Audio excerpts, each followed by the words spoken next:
I'm going to try this again. This is like our fourth attempt.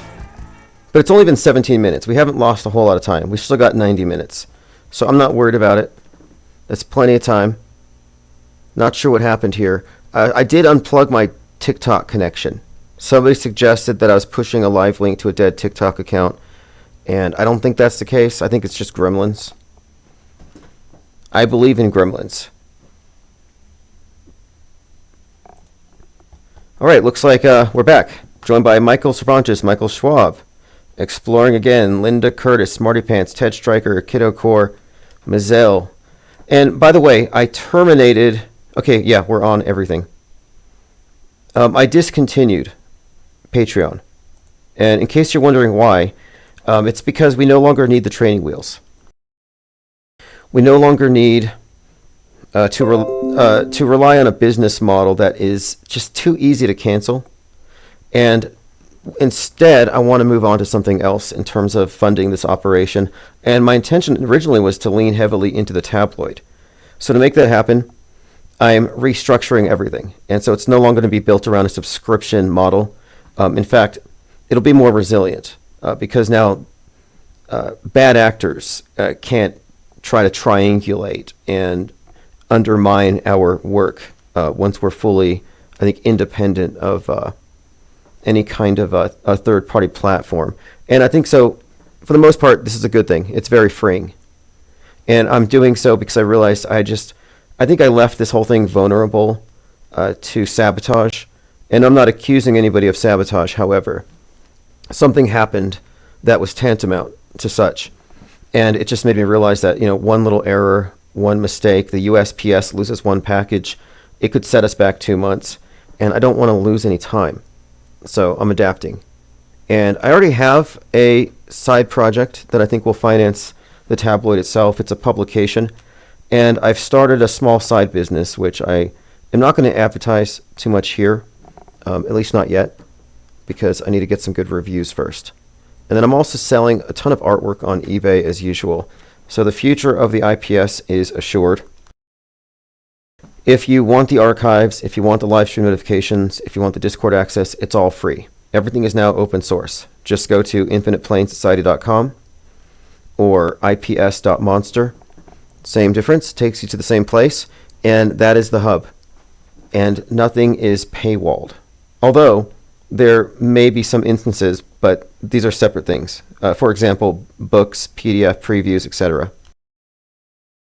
About 2 weeks ago, I distributed I released for $1 a PDF for Lie World, which is my next book, and I'm waiting to put some illustrations into it before I publish it in paperback. So I don't think we need to rely on any third party from here on out. And also this makes it very clear that we can't really be canceled. You can't pull the plug on us with YouTube or Patreon or anything for that matter. So moving forward, I think everything should proceed according to plan. We already have the IPS Deep Dive number 1, and I was looking at the stats on it, and it's been viewed more than 5,000 times. I already have number 2 scripted. I'll be releasing that one or recording it likely on Monday, if not sooner. Right now I'm working on a music video, which I haven't said too much about.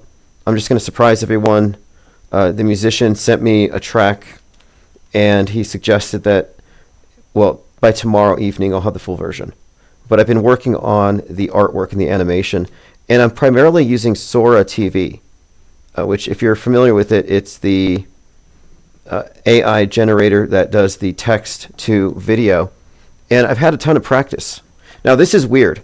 My laptop with the audio encoders just shut down. It says, your device ran into a problem and needs to restart. We're collecting some error info. Then we will restart for you. Things have been very glitchy, like the simulation's mad at me or something. So let's move on to the list of things, the IPR points of interest. If something here sounds interesting to you, just wave your hand and we'll go to it. Musk's exploding 33-story tower.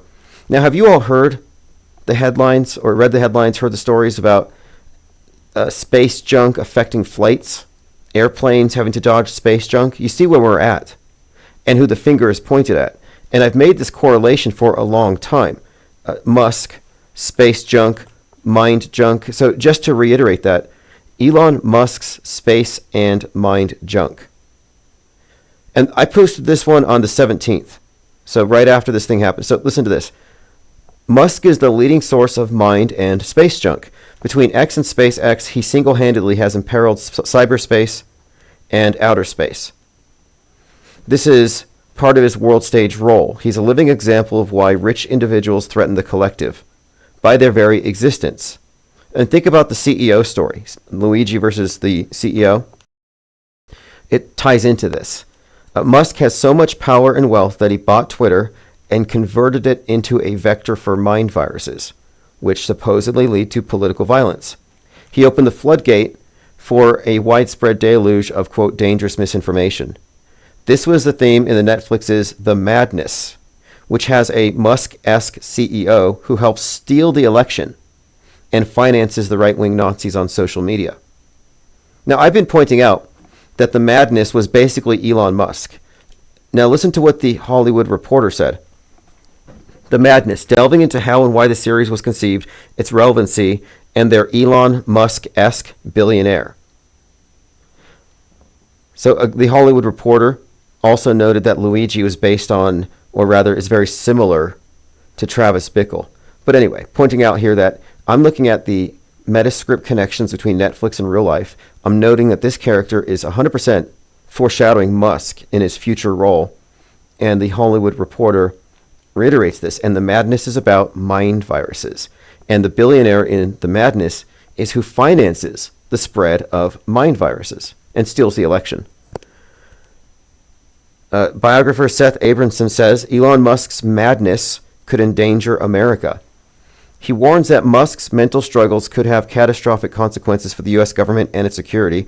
Abramson calls for urgent action to protect America. So Musk's madness, and then The Madness, which is based on Musk in part.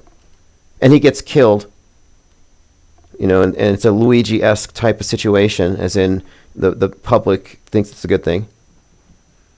Governor Newsom said, "This is serious," slamming Musk over wildfire misinformation.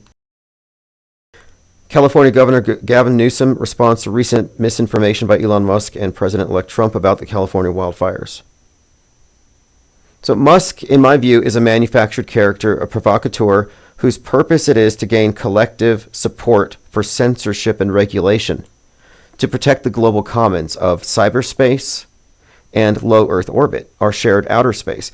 And I've been talking about this for some time, and it was pretty obvious, the disease X, the mind virus stuff. But now the space junk stuff is accelerating, and it's all part of the same continuum. Cyberspace, inner space, outer space as a metaphor for the space between your ears, your mind, because it's all worldview warfare. Musk is obviously a part of this, keeping you in a simulation. The Truman Show they implanted into your head. Falling space junk is the latest reason for flight delays. One airline said it gets little notice of where it came from, but expects rockets to fall, so flights are delayed. Futurism, SpaceX Starship explodes after launch, filling sky with epic streaks of fire. 33-story tower, 33-story rocket, 33 engines. This is from Travel Weekly Asia. Elon's falling rocket debris causes flight cancellations. Flights delayed after rocket debris fell from space all over the southern Indian Ocean. Now, this is all correlated. Again, mind space, inner space, cyberspace, low Earth orbit. These are the commons. So here's a thread with different videos. This is the ship 33 breaking up in re-entry.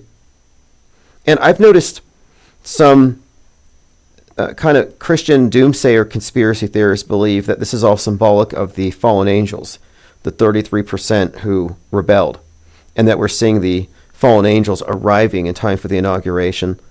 I've seen that.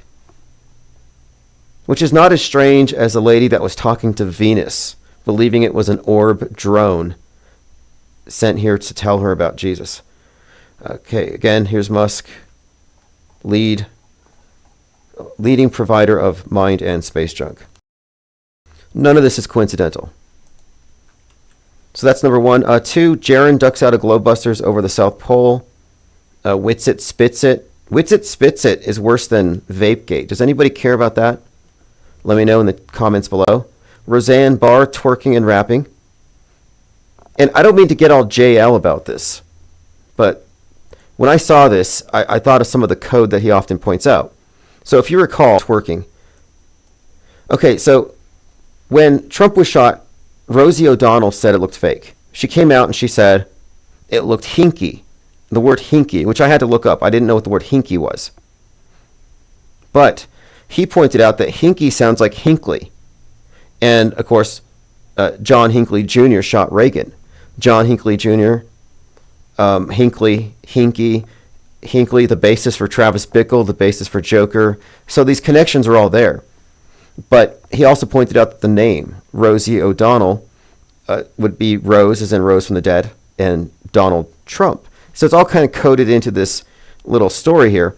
And so I'm watching this rap video where Tom McDonald and Roseanne are, just twerking and rapping. I think the song's called Daddy's Home. And Roseanne sounds, I'm not knocking it. It's better than Ben Shapiro. She's actually kind of being funny. But I thought about this and I'm thinking, well, Roseanne, you got the Rose, and then Tom McDonald. Tom is Thomas, the twin. It means twin. So you got the twin, you got Donald, and Rose. And in the video, she calls out Eminem. It's like a call out to Eminem. So again, Eminem also is connected in the bigger picture of predictive programming, the one eye stuff, the head wound stuff. It's all kind of encoded into this. So let's go ahead and just play this short clip. And this is Roseanne and Tom.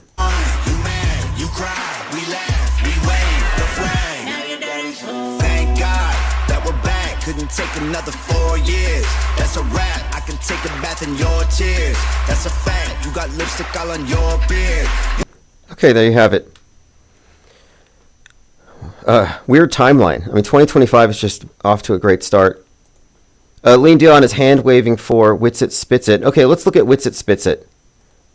I think it's worse than Vapegate. I didn't want to go here, but I thought it was unusual that someone had said that before the trip to Antarctica was brought up, he was crowdfunding to have NASA audited. But then that kind of went away. And then here he is going to Antarctica. And I'm like, well, what happened with that money? We speculated that maybe he was financing a secret vaping addiction. But whatever the case, something else was going on at that time. And it was shared here. Again, this is Witsit Spits It. It gets pretty bad, and I'm just going to play a short clip here because I think it is relevant to our conversation. But what I think is interesting is that he would advertise it as, oh, come on, guys, it's only $3 a day or $11 a day or $33 a day. And that's in his own words, as you can see here in his... Now, this is a video from Flat Earth Banjo. I don't know who he is. I've heard Jaron rant about this guy. He doesn't believe that the Antarctica thing was legitimate or real. And I think this is the video where he claims that he sees lines on the screen. So it's really intriguing. Like, this is like moon landing conspiracy theories all over again. But here's where Witsit Spits It gets its name here. And it's pretty bleak, but I'm just going to play it. This is bad stuff. Of all this that, shout out to Yasuke for bringing this to my attention. But apparently he was arrested right before he started pushing all this life reset stuff. He was arrested for battery, for spitting on his wife. In the notes it says that she grabbed his wrists and he spit on her. There was an order of no contact filed by her on him. And, her being a therapist and him being, life coaching, trying to do relationship advice on people was pretty ridiculous. I think, people should know what they're getting into. If this is the type of businesses they're trying to run, maybe they should try practicing what they preach. Okay, so now this meme makes sense. I've been seeing this meme of Witsit on the Haktua girl. And now it makes a bit more sense. I was like, what does that mean? I know it's funny, but I don't get it. Now I kind of get it. So there you go. I hope you enjoyed that answer. I don't know what to make of it. I just think that people have their reasons for not trusting this group of characters. All right, let's move on here. Brandon Biggs, who predicted the first assassination attempt on Trump, claims to have visions of a massive bomb attack during the inauguration. So Brandon Biggs claims that he had a prophetic vision in a dream where he saw Trump get shot at and his eardrum blew up. That's been debunked. It's been totally debunked. There's a number of videos that break down how this guy works. It's a scam. It's what you would consider, it's the Texas sharpshooter fallacy is how it works. You don't hear his misses. You only hear his hits. And he makes these vague hits. Like, there's going to be a rally. There's going to be people there. The sky is going to be blue. Nice weather. It's like, check, check, check. Wow, he nailed all these boxes. Well, no, he really didn't. And then you subtract the ones, or you should, the ones that he gets wrong. Those don't count against him. So he said that there was these big mountains in the background when Trump was shot. No, there's no mountains in Butler, Pennsylvania. So that couldn't have been right. But moreover, he deleted a lot of videos that would have shown that he was consistently wrong. And he was able to take a vague prediction and attach it to the event. Totally illegitimate.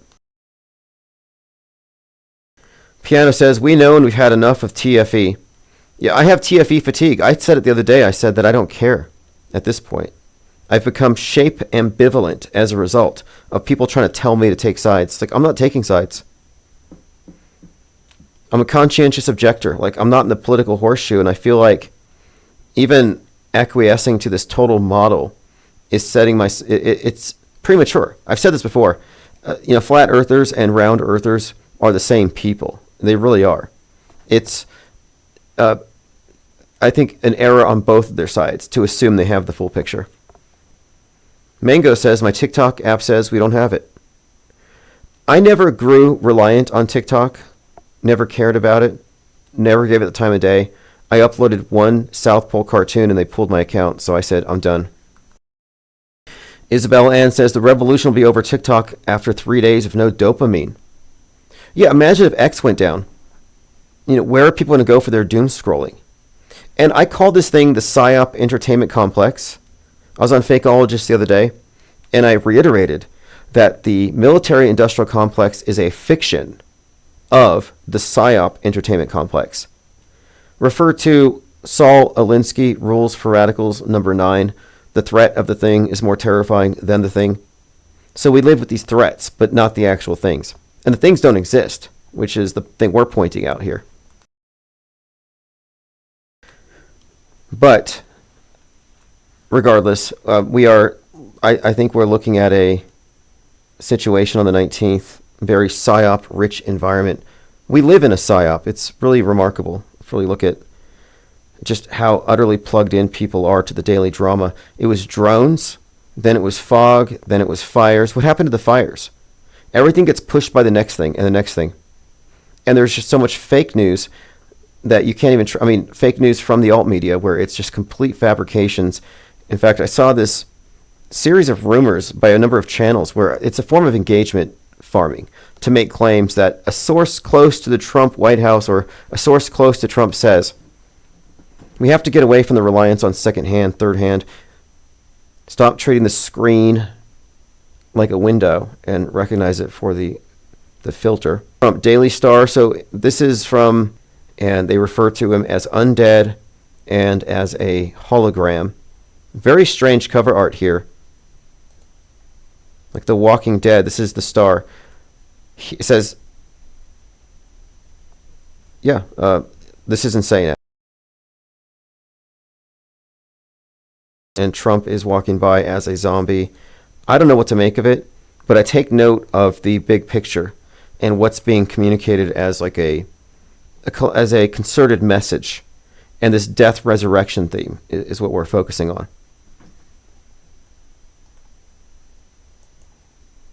Now this is bizarre too. Trump lands in D.C. and is immediately introduced by Elvis. This is the greatest timeline ever. This is posted by Benny Johnson, who gets paid $100,000 a week by Putin. So here's Trump walking up to an Elvis impersonator. What's so strange about this to me is that Megalopolis, which is about Trump, Megalon, Mogalon, make Rome great again. It's pretty blatant. It's about Trump. And the Caesar character is Trump. But in the movie, they're celebrating Saturnalia, which is right before the new year. And Elvis is performing wrapped in an American flag. Now, if you look on the screen here, there's an American flag right next to Elvis. And he's singing the song America the Beautiful, which was sung during Trump's inauguration by this Mormon choir group. We're talking about his first term. So this is right out of Megalopolis, is what I'm saying. Just a heads up, because Megalopolis is about the fall of Rome. So is Gladiator 2, which just came out. These are highly relevant. Yep, wife just checked, it's down. Okay, TikTok is down. Yeah, what are they going to do? Yeah, that's an Elvis impersonator. And notice too, okay, you see the Elvis thing in the back? I mean, the words, this is from the comeback. After Trump was fake shot, after the Butler, Pennsylvania event, Trump goes to the RNC. And the first time he steps out, the first time we've seen him since he was shot, he's in front of a screen, and they call it this great comeback. And here's the screen. Let me pull this up here. And this is 100% based on Elvis's comeback special. So again, this is Trump after he was shot, so the comeback reference. And now let's go back and look at the Elvis Trump. See, comeback special. Same font. So this Trump Elvis stuff isn't going away. In fact, it's getting worse. It is. It's unignorable at this point. So you might as well catch up. I'm not saying Trump is Elvis, but there's some Trump Elvis overlap. Jurassic Liars points it out all the time. And his explanation is intriguing. And I suggest you take a listen to it. I'm not going to explain it. It's not that I disagree, but that it requires a great deal of explanation. Okay, let's see what we have here. Someone had made a comment about the ISS where Don Petit was making these cameras float around. And she's like, where are the wires? And that's kind of a straw man. We're not saying that there are wires responsible for everything. I jokingly say that those LARPers, those cosplayers, are dangling from bungee cords because it sounds funny. But they're not dangling from bungee cords. It's some kind of seesaw and counterweight system. Requires no wires, no CGI. Look at Christopher Nolan's Inception and the behind the scenes, how they did the zero-G room. That's exactly how they would do it. It doesn't require wires. But anyway, someone said to me, because I said, there's other ways than wires. She said, maybe he's just in a weightless environment on the ISS. Which conspiracy are you choosing? Pick one in this whole thread. Augmented reality, green screen dude, CGI. Which one are you going with? And my answer is the ISS is kept aloft by special effects, not boosters. People think that it's kept up there by the resupply modules, these rockets that come up there and they kind of give it a boost along with their supplies. And along with the residual atmosphere, they stay up. They stay up because of boosters. And I'm saying no. It's always been special effects. And there's this error people make when they can't explain how it works, so they assume it's magic. You're at a magic show. I don't know how this trick worked, therefore it's magic. No, it's a trick. You don't know how he did it. Everything on the ISS is a trick. We've exposed enough of it as trickery. It's not suddenly going to become real. That would be a major continuity flaw. It couldn't happen. It's not going to suddenly be in space tomorrow. The special effects are stuck in 2015. They're garbage. We know this. So my point being, you don't have to be able to explain every single trick. I didn't know how they did the zero-G. I thought wires, sometimes there are wires. There are clear evidences of this, but they've been using different methods, and one of the methods I think is best explained by the special effects as demonstrated in Inception. And by the way, speaking of the Nolans, Christopher Nolan, Jonathan Nolan, you've got Oppenheimer and Fallout. Fallout Season 2, well, Season 1 ends with this devastated nuke-like scene with the Space Needle, Vegas, but the next season was going to start filming, and they had to stop because of the fires in California. Deprogrammed Truther finally made it off the dead stream. Okay, I'm glad you got here. JL said, Elvis is the Antichrist. Donald J. Trump gets a head wound August 4th, 2025, is possessed by Elvis, becoming the Antichrist. I like that. Well, what about tomorrow? Tomorrow, 119, very significant day. Donnie Darko came out this day.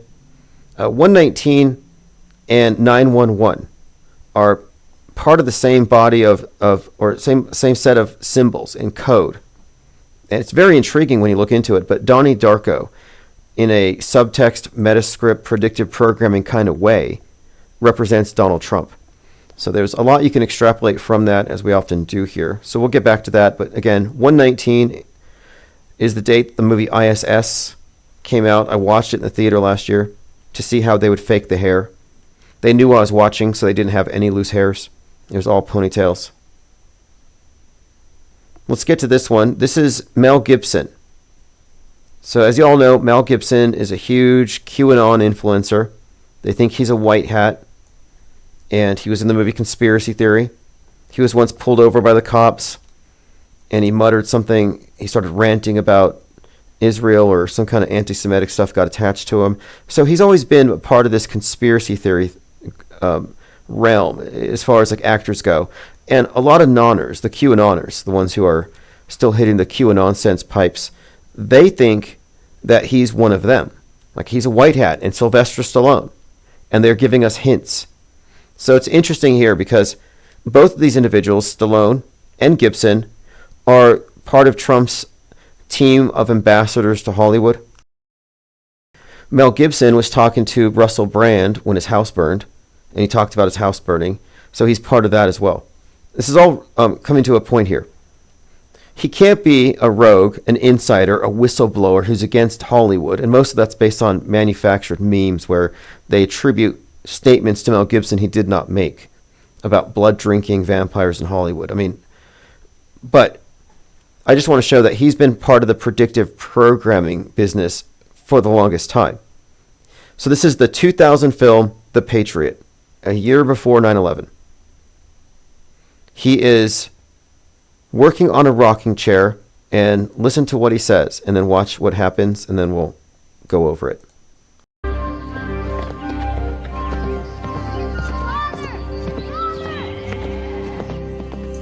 9 pounds, 11 ounces. That's perfect.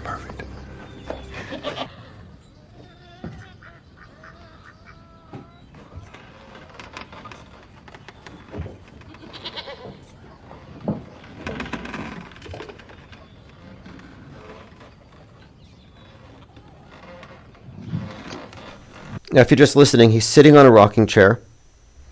The children are looking. And I think this is all symbolic, but you're looking at the chair, the two hind legs.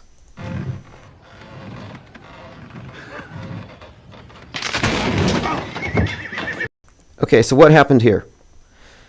Gibson is weighing a chair, 9 pounds, 11 ounces. That's perfect. He sits on it. Witnesses are looking. They're all afraid it's going to collapse, because apparently this has happened before. And then it collapses. After this scene, and this is The Patriot, the invasion happens and the whole place is burned down. And then reluctantly he has to go back and fight again.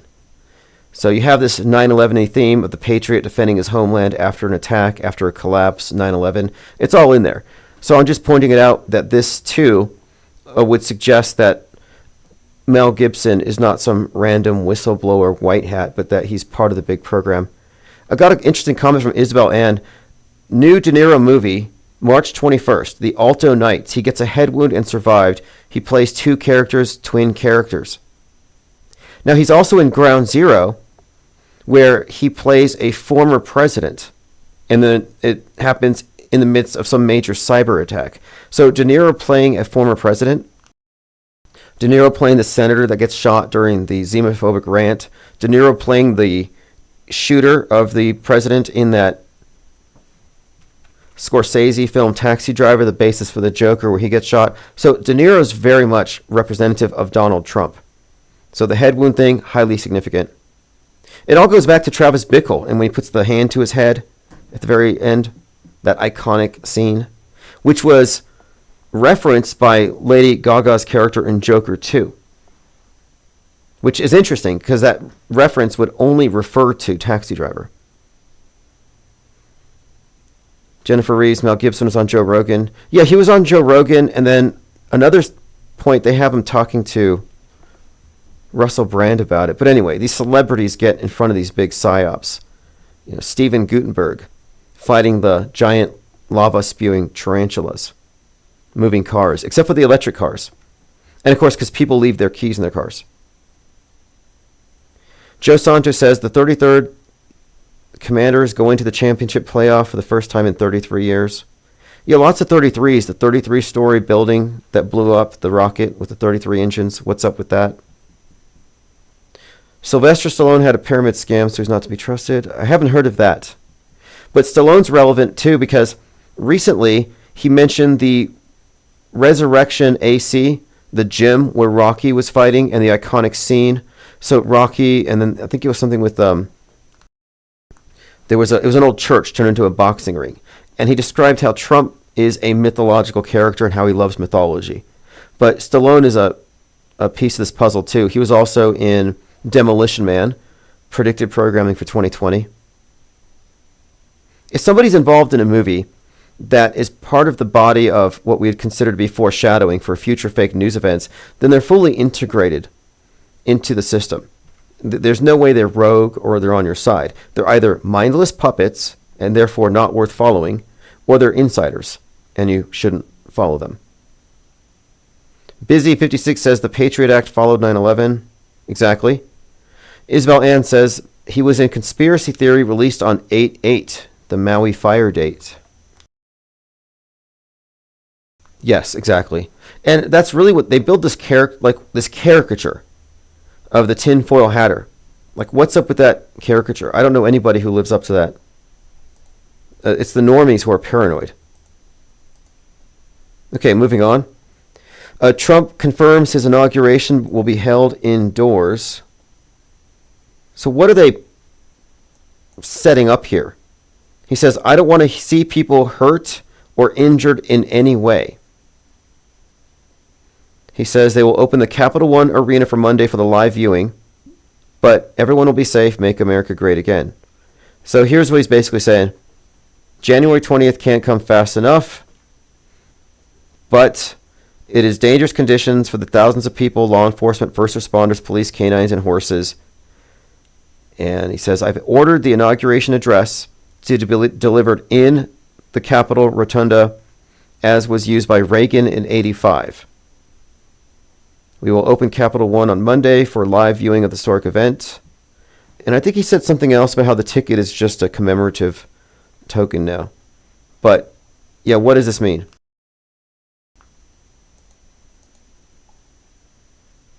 Now, I found something else, too. This is aerial radiation testing will be conducted over D.C. Marjorie Taylor Greene, who's very trustworthy, has been talking. Next week, we can expect to see has been talking about this as well, and this just hyping up drone fear. And it's a question as to whether or not she believes what she says. I personally don't think so. I don't even know if she comprehends what she says. I think Marjorie Taylor Greene, for all intents and purposes, is reading a teleprompter. None of these people write their own books. But anyway, aerial radiation testing will be conducted over D.C. ahead of presidential inauguration. Next week, we can expect to see a helicopter flying low over downtown D.C. as part of presidential inauguration security. The Department of Energy will measure naturally occurring background radiation to update their maps of the area. Now, authorities would use that data as a baseline in case of a radiological incident. Okay, just in case there's a radiological incident. Just in case, nothing to worry about. And this was a month ago. So this was just around the time the drone hype was going in, but it wasn't, I don't know. I mean, in New Jersey, they said that there was something that they were looking for. People were claiming radiation sickness from drones. Now, we had a lot of conversation with fakeologists about 9/11 and simulations, and when you're trying to talk about something on the scale of that and calling it fake, it's very helpful to cite a couple of facts here.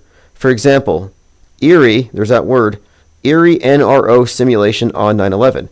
Did you know on 9/11/2001, the National Reconnaissance Office held a simulation of a plane hitting two buildings at their headquarters? So these are the documents that were released. So you're looking at this scripted story. This is from the Black Vault, the original docs. Next we have here.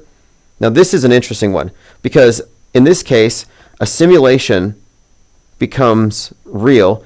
Amidst crisis simulation, we were suddenly under a, quote, no kidding attack. September 11th, as Americans watched horror rain upon New York and Washington, a military outpost in New York, in the Northeast Air Defense Sector operators were doing war games, basically. Vigilant Guardian, an exercise that posed an imaginary crisis to the North American air defense outposts nationwide. It would run all week. So they had these NORAD drills, and then it became real. That's the whole thing here. It says, at 8:40, Deskins noticed that the senior technician waved his hand, and they said that a plane had been hijacked. And she said she thought it was part of the exercise, and they all did it first. American Airlines Flight 11 headed towards LA. It veered off course. But it goes on to say how all of a sudden the drill became real.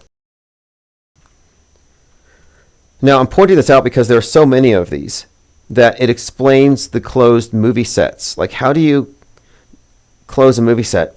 How do you keep people who aren't involved there? Well, you have to have something previously scheduled, something staged there. And then this is an interesting point, too. It talks about the numbers of people involved. Operation Tripod had hired 1,000 police academy cadets and fire department trainees to play the role of terrified civilians afflicted with medical conditions, allergies, and panic attacks.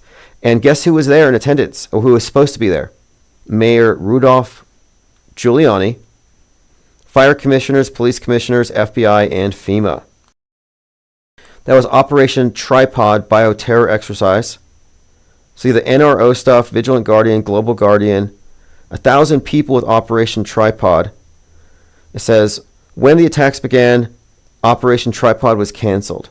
And one point I brought up in this fakeologist conversation was that if it were a real terror attack, a bunch of actors, a bunch of crisis actors could have been killed.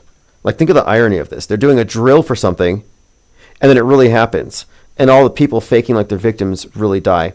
It would be like doing a mass casualty shooting drill, and it really gets shot up. Like, this doesn't happen in reality.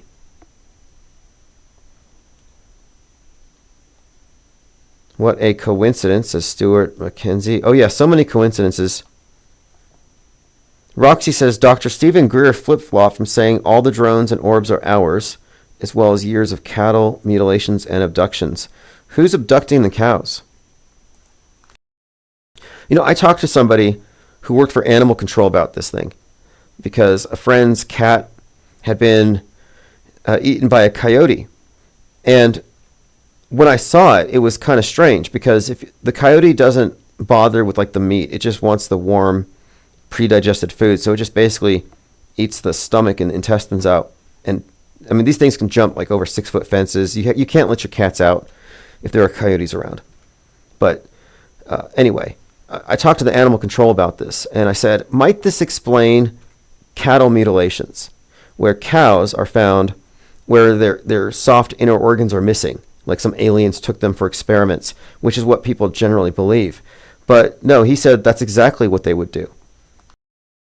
That cattle mutilations are likely coyotes and not aliens. I always look for the mundane explanation before reaching to the supernatural. So let me read this quote here. This is from Edward Bernays. We often talk about Netflix. We live on planet Netflix. Life follows Netflix. The first CEO and co-founder of Netflix is a nephew of Edward Bernays, the father of PR stunts, public relations. So I've got a quote here from, again, and this guy was also Sigmund Freud's nephew. But we often talk about the newsbenders, the metascriptors, and people ask, and they're very often frustrated by this, like, who are they? Who is it? Who did 9/11? If it wasn't them, if it wasn't Bush, who did it? Well, the PSYOP entertainment complex. But it's not a new premise. This is what Edward Bernays said.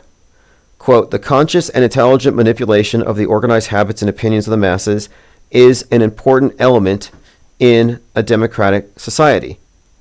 Now, this reminds me of what Polybius said, this historian, regarding the use of superstition in maintaining the cohesion of the Roman state, and the use of religion and superstition and the fear of gods to keep people in line. So we're talking about the manipulation of the masses as a mass. So here's what he goes on to say. Those who manipulate this unseen mechanism of society constitute an invisible government, the true ruling power of our country. I would say the world. There is an invisible government. It's the capstone level of the lie world order's pyramid. It's invisible. He says, we are governed, our minds molded, our tastes formed, our ideas suggested by men we've never heard of. This is a logical result of the way our society is organized. So this is from Propaganda 1928, Sigmund Freud's nephew,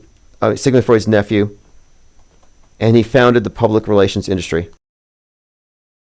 There's quite a lot more in this particular article. It's intriguing. I'm going to share a link to it, but I want to just talk about how the whole premise here of totally controlled monolithic media replacing religion is that this is the invisible government.